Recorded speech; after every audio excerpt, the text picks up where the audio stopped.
consequences are coming right quick with missile firings in the East China Sea and now supposedly military operations surrounding Taiwan. In the last few days, China flew 72 airplanes across the midline of the Taiwan Strait.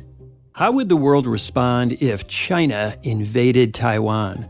That question is increasingly on the minds of leaders around the world. President Biden said last year that the United States would consider using military force to defend Taiwan. Are you willing to get involved militarily to defend Taiwan if it comes to that? Yes. You are? That's the commitment we made. That drew a sharp rebuke from Beijing, which sees Taiwan not as an independent entity, but a part of China that will one day be united with the mainland. The terms of Taiwan's relationship with China is the central issue in the closely watched presidential campaign underway there. The frontrunner right now among several candidates is Taiwan's current Vice President Lai Chingda of the Democratic Progressive Party. It's known as the DPP. Lai is hoping to succeed President Tsai Ing-wen. She can't run again because of term limits. He's taken a firmer stance on Taiwan's independence than some of the other candidates. We are willing to cooperate with China to advance peace and prosperity. However, until China renounces the force against Taiwan, we must strengthen our military capacity and stand shoulder to shoulder with democracies to effectively deter the threats from China. That's Lai speaking to Bloomberg Businessweek editor Joel Weber. He recently sat down with the vice president for several wide-ranging interviews in Taiwan. That's the ultimate tension here, is can Taiwan preserve this democratic DNA that has really been the foundation of its prosperity and keep Beijing away? Joel and Bloomberg's deputy Taipei bureau chief Cindy Wang are here with me to talk about what's at stake for Taiwan and the heavy burden the next president will face.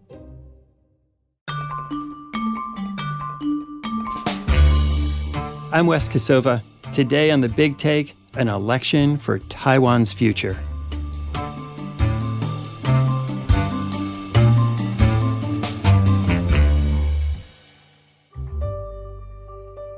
Cindy, there's this very important presidential election coming up in Taiwan. And of course, all presidential elections are important, but this one seems to have extra significance. Why are people paying so close attention to this one?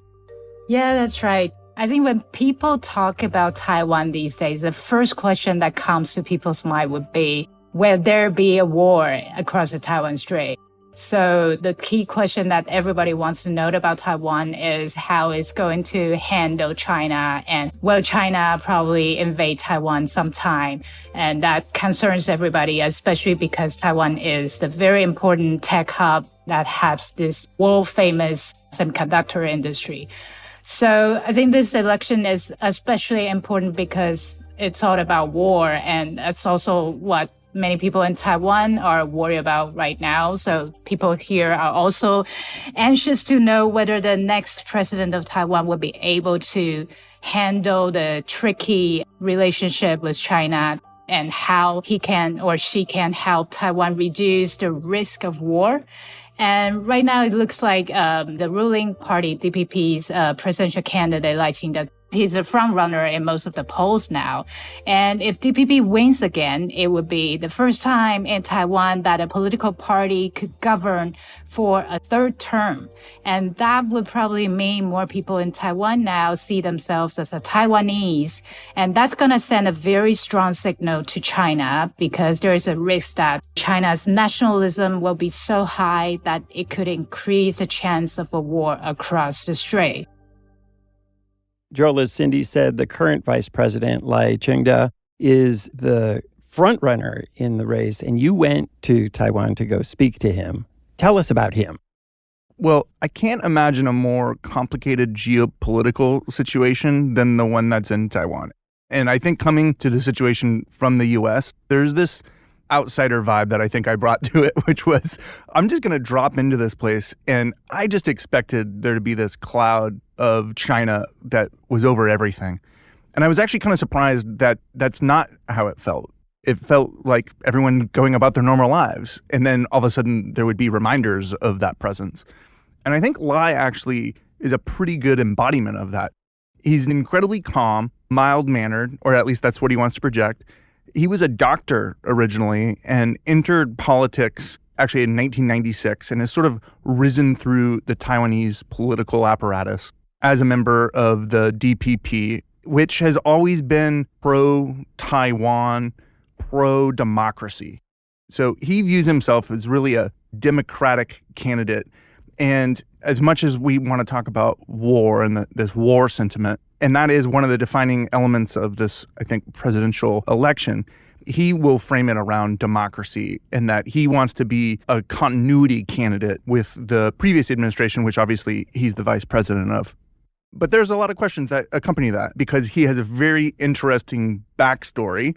And again, this speaks to how complicated of a geopolitical situation Taiwan represents. Cindy, what does it mean when we say that Lai wants to be a continuity candidate? So Vice President Lai has been known for his provocative comments in the past. He's known to the Taiwanese public as a strong advocate for Taiwan independence. So that's the impression that he left to most people in Taiwan here. So he has this kind of track record. He said many times in the past that he would be like a pragmatic independence worker, things like that. And that kind of provocative comments really worry people and worry Beijing and U.S. as well, as people are worried that he may try to change the status quo. And that's something that nobody has a stake with Taiwan would like to see at the moment.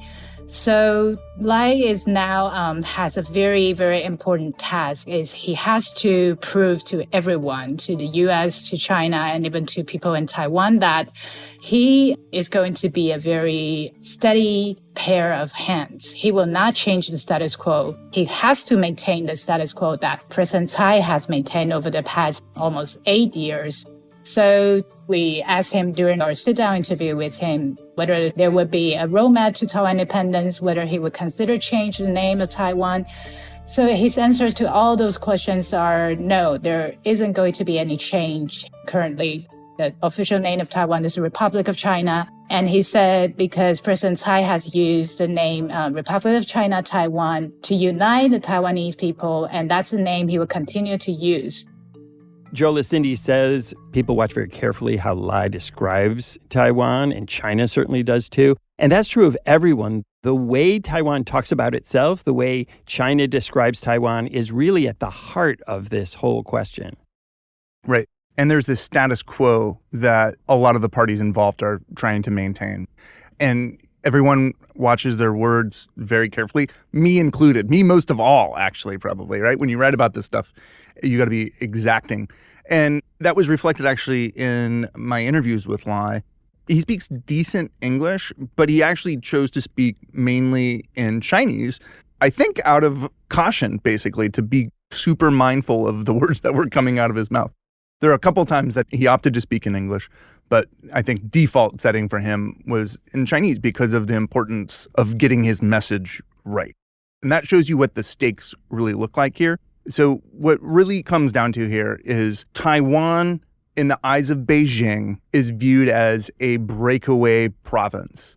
And under this one China policy that has become sort of the driving principle of Beijing geopolitical goals, they view everything, Taiwan included, as part of a greater China and will be absorbed at a future date.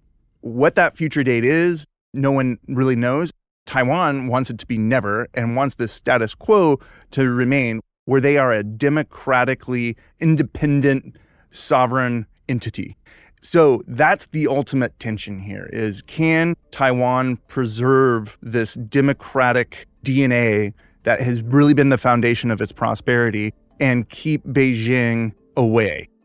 I think status quo is really the key thing here. I think every party which has a stake in Taiwan all wants to preserve the status quo, although they may have different interpretation about the status quo. Some polls in Taiwan show that at least 3/4 of Taiwan's population supports status quo. They don't want to be independent. They don't want a unification with China either, but they want the status quo to go on. Since U.S. and Taiwan cut ties about 4 decades ago, so U.S. switched ties to Beijing and recognized Beijing as China. And then from that moment on, U.S. stopped recognizing Taiwan as a sovereign country. Instead, there is the ambiguity that acknowledge that China's idea that there is only one China, and that's represented by People's Republic of China. But it just leaves the entity of Taiwan undecided. So that's a tricky thing about the U.S. One China policy. So even though U.S. President Joe Biden has said 4 times that it would defend Taiwan, this ambiguity that U.S. officially didn't recognize Taiwan as a country. So it can't really call Taiwan as a nation. I think the other thing to keep in mind there is it's almost like everything just feels like it's on a hair trigger. And what everyone is fearful of is provoking.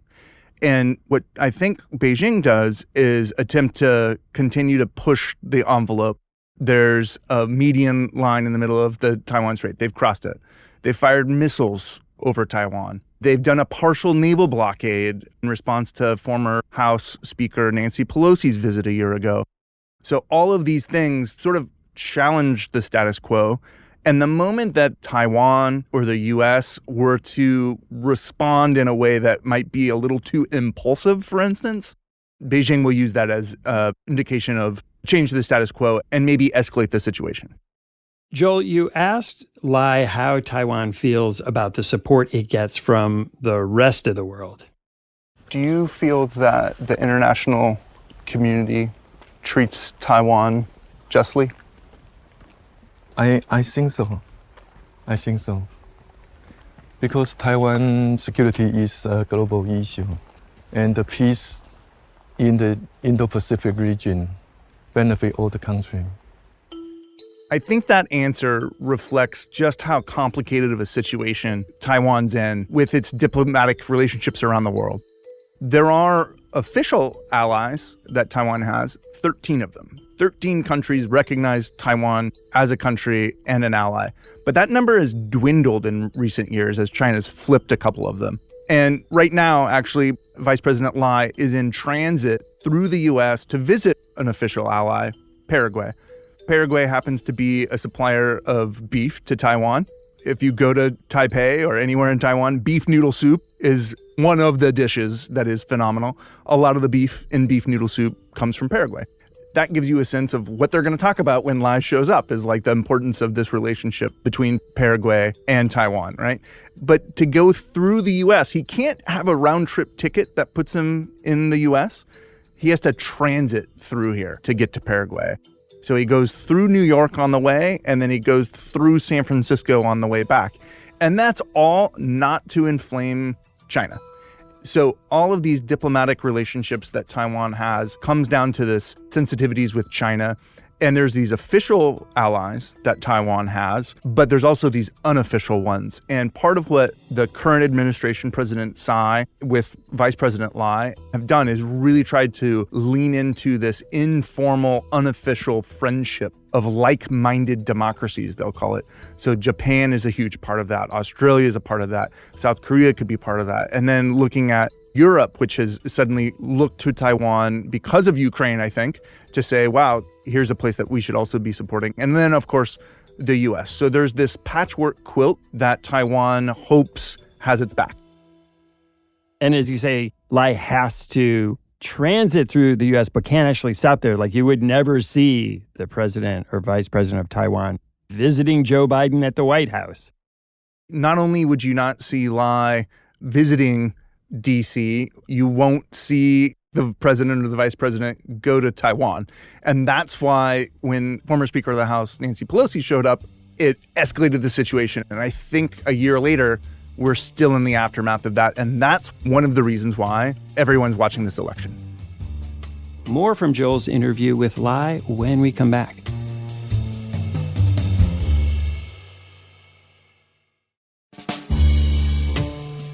Joel, we've been talking about how carefully everyone speaks about the relationship between Taiwan and China. And Lai has really pushed those boundaries a little bit. When you talk to him, how did he talk about the relationship between Taiwan and China? So I think the foundation of Lai's candidacy and what he says in the interview is really about this idea of maintaining the status quo. And because he is this continuity candidate, he's the current vice president, the current president, President Tsai, can't run because of term limits. So he's continuing the DPP's policies, which is basically, we're willing to have a dialogue with Beijing. The door is open, only Beijing doesn't see it that way. Beijing, as an opening bid to any conversation, would want Taiwan to recognize that it is part of Greater China. And that is a non-starter for Lai.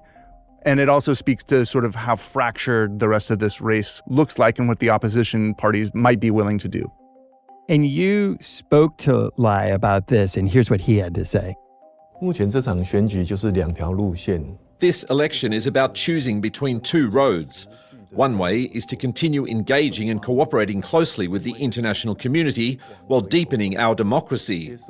The other choice is to accept the One China principle and stand together with China. I believe the US will continue to support us on the first path. 继续往民主这条路上走。 So Lai is talking about, of course, the U.S., and he believes that U.S. will want him to continue the path to work with the international community, including the U.S., while the opposition candidates would probably go down to the other side. They wanted to increase the dialogue and exchanges with China. So the key issue for this presidential election is about how people should decide how Taiwan should deal with China going forward. Joel, when you spoke to Lai about how he would lead the country, what did he say? What is his platform?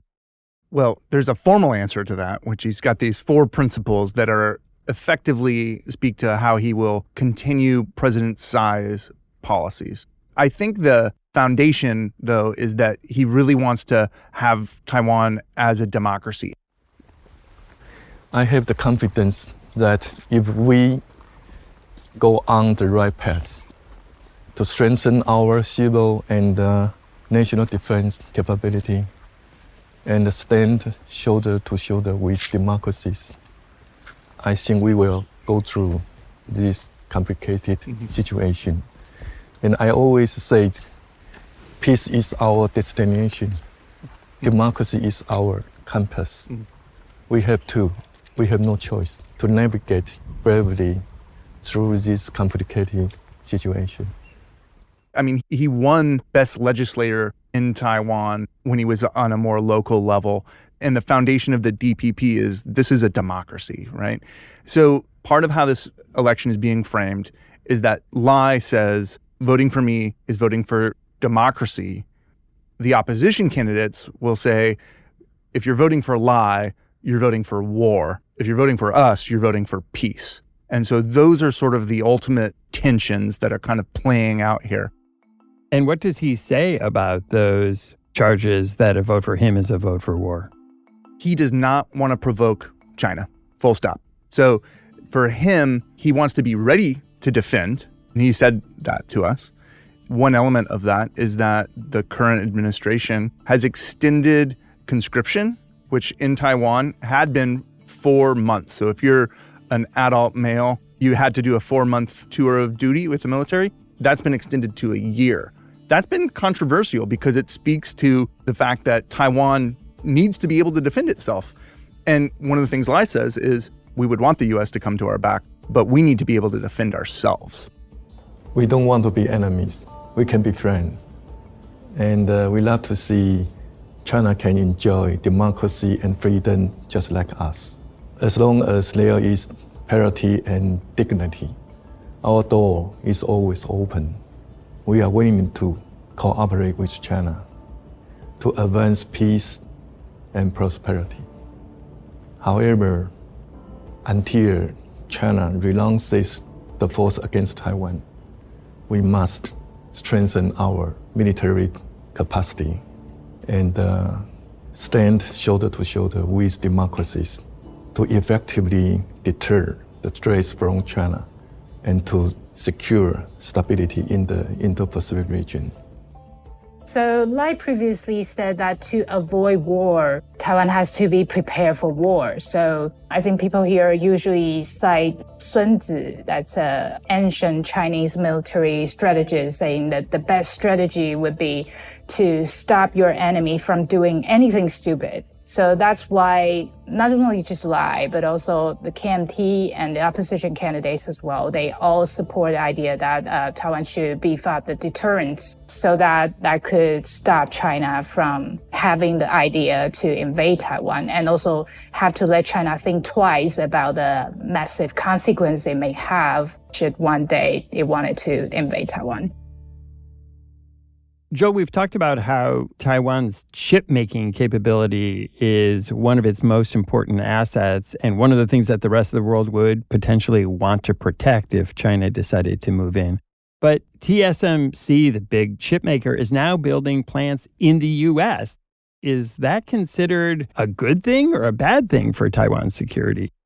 That is a strategic imperative for the U.S. If all of the world's advanced chip making resides solely in Taiwan and there were an escalation of tensions in Taiwan or just open warfare, the world could be set back years. I mean, we take away these chips, you're living in a world that looks like 1982, right? It's a scary thought. It's also really scary for the U.S. military because those advanced chips are what, the U.S. would need to power its military. So from a U.S. perspective, it's really important that some of TSMC's operations be onshored. And that's reflected of these fabrication plants, fabs, that are being built in Arizona. That is sort of an opening bid for perhaps more chip making that could move out of Taiwan. Already, TSMC has an operation in Japan. They're flirting with Germany. So there's this idea that maybe there could be more chip making outside of Taiwan. Now, that becomes really complicated in Taiwan because there's a fear that if all this advanced chip making moves out of Taiwan, would anyone come to Taiwan's aid should tensions escalate and China invade? If the chip making isn't happening in Taiwan, do you need Taiwan? And that is a really, really difficult question that is part of this election as well. Cindy, what do Lai and the other candidates say about this question of exporting chip-making capability to other countries? Yeah, we asked Lai about this question during our interview, and Lai thinks it's actually a good thing that Taiwan, especially TSMC, could set up its plants overseas because that shows the expansion of Taiwan's economic strengths. And that shows Taiwan's significance in the global tech supply chain. Taiwan's semiconductor industry has attracted attention from around the world, but this industry is built on cooperation. For example, in Taiwan, we are focused on IC design, IC production, packaging and testing. Our processes are focused in the manufacturing space. However, our equipment comes from the US, Japan and the Netherlands. As a result, the semiconductor industry consists of a shared supply chain from across democracies. And he also believes that that's Taiwan's responsibility to give back to the international community. So when we asked him during the interview if TSMC is going to set up another plant in the US in the future, will he stop that? His answer is literally no, because he thinks that's just a positive development to show Taiwan's significance to the world. All of this speaks to an element in the election that you could think of as American skepticism, which is, if chip making moves out of Taiwan, does the U.S. actually have Taiwan's back? The other element that Lai brought up, which I thought was fascinating, was even though the chip making moves to the U.S., Taiwan has this ecosystem that's been built over decades. And the US doesn't have that same ecosystem. So those chips that are going to get made in Arizona on behalf of Apple and NVIDIA and whoever else, those chips are going to go back to Taiwan and basically be assembled into other things or elsewhere, right? So it speaks to, sure, US might get some chips out of this, but they're going to get made and then shipped somewhere else to get assembled into the final product that Americans buy as consumer goods. Cindy, how do regular people in Taiwan feel about this? Do they think it's a good idea to export chip making? I think that's really a controversial topic in Taiwan now. And I believe some people saying it's a good idea, just like Vice President Lai said, while other people would also agree with the opposition camp's idea that it's probably the U.S. trying to get the chip industry out of Taiwan. In case of emergency or conflict, then U.S. probably won't really need to send troops to Taiwan or defend Taiwan. And not helping this, just a while ago, we see former U.S. President Trump said, remember this, Taiwan took, smart, brilliant, they took our business away. We should have stopped them. We should have taxed them. We should have tariffed them. So that, again, probably proved to some Taiwanese that just totally feed into this U.S. skepticism theory that U.S. didn't really try to help Taiwan for its own benefit. After the break, how do people in Taiwan see the relationship with China?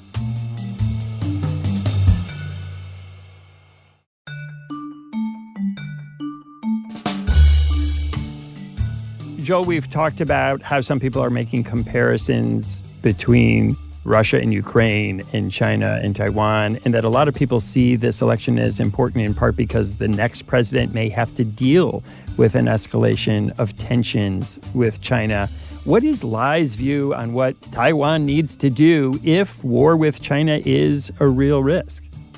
I think it's imperative that Taiwan and Lai not provoke China. And so that will be the first thing. One of the other people that we talked to was actually the foreign minister. And the foreign minister said China likes to draw red lines and bluster. And one of the things that the international community should do is recognize that and not take that bait. So I think first and foremost, it's imperative that Lai to keep the status quo, not provoke. But should it happen, he's made clear that Taiwan will defend itself. When we asked Lai during the interview what he learned from the Russian-Ukraine war, he acknowledged that Taiwan's security is of international concern and we will not be provocative and try to avoid war as much as possible. 民主是普世价值。 Democracy is a universal value, irrespective of borders.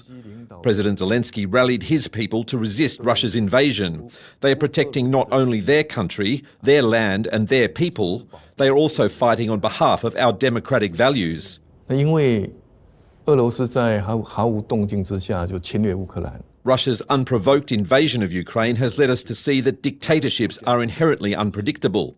We must make the best preparations for a worst-case scenario. 好的准备。那另外就是说，我们也从 We also see that President Zelensky's courage, as well as the support they sought internationally, all contributed to Ukraine's resistance against the Russian invasion. We have a deep understanding that we must avoid war in the Taiwan Strait. There are no winners in war. Peace is priceless. From the war in Ukraine, we see that we must do all we can to avoid war in the Taiwan Strait. 台海的战争。 Cindy, what do people in Taiwan think about this risk of war? Is this a topic of conversation that comes up a lot?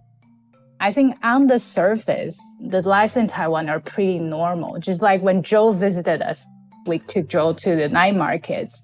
And you can see that the night markets are packed with the food vendors and packed with tourists, not only from Taiwan, but also from around the world. So business is very usual in Taiwan. And the other day when I tried to book a restaurant, I still need to, there's a long queue for Taiwan's famous Din Tai Fung restaurant, things like that. So on the surface, everything looks very normal in Taiwan.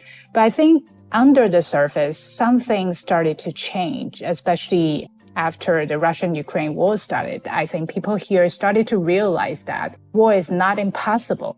One of my friends who is from a wealthy family, they're talking about buying passports from some smaller countries, probably like some countries in the Caribbean Sea or even in EU, if you invest a certain amount of money. So that kind of options have taken rooted in some Taiwanese people's minds, especially those people from the wealthy families, because they probably have more to lose. They're thinking about contingency plan for themselves and even for their kids. And in the campaign, there are some other issues like a slowing economy, stagnant wages, high housing costs, and repeated delay in the transition to renewable energy. But really, the tension with China is the biggest issue in the presidential election, so that overshadows everything else. Does China have a preferred candidate in this race? What do they think of Lai as a possible president of Taiwan? Certainly, China doesn't like Lai. So there was an anecdote about Lai. He went to Shanghai in 2014, and he made really strong comments about Taiwan independence. According to one of the person who was in Lai's delegation at that time, he said Lai immediately picked up that question by saying Taiwan independence was the consensus among the Taiwanese people. That's still vividly remembered by many of us in Taiwan. And some people in his delegation even jokingly said afterwards that they were worried whether they will be able to leave Shanghai after his comments on Taiwan independence. Just to underscore that significance, Lai's the only Taiwanese politician to make bold statements about Taiwanese independence on Chinese soil. That shows you how much Beijing does not like him. As to the other opposition candidate, the one that's probably the most China-friendly is Terry Guo. That's the founder of Foxconn Technology Group. He hasn't really declared his bid for presidential candidacy yet, but it's widely suspected that he probably will do that. And the reason why he is the most China-friendly one is because he has said in an opinion piece to the Washington Post that he called for Taiwan to immediately start a talk with China under the One China framework. And he also blamed current leader, President Tsai and Vice President Lai, for bringing Taiwan to the brink of war. So people expected that Terry Guo would declare his bid for the presidential candidate as an independent. And if that's true, with an opposition split among three candidates, that's probably going to increase Vice President Lai's chance as a presidential candidate. Joel, so where do things go from here? So the election's going to actually be in January. So we have several months for this to play out. And then once we know who's won the election, the new president actually won't take office until May. So we have a lot of time, but it does speak to also the turbulence of Taiwanese politics. The last election, the current president, Tsai, was not in the lead and then dramatically took over the lead and won in a landslide. So while Lai is currently ahead in the polls, it's an election and anything can happen. One thing to remember, though, Lai currently has a support rating of under 40. So that means at least 60% of people who are not supportive of Lai. So if there is any way that the opposition campaign, they can try to consolidate behind one candidate, then that could be the only way that they could lead over Vice President Lai, beat him, and be elected next January.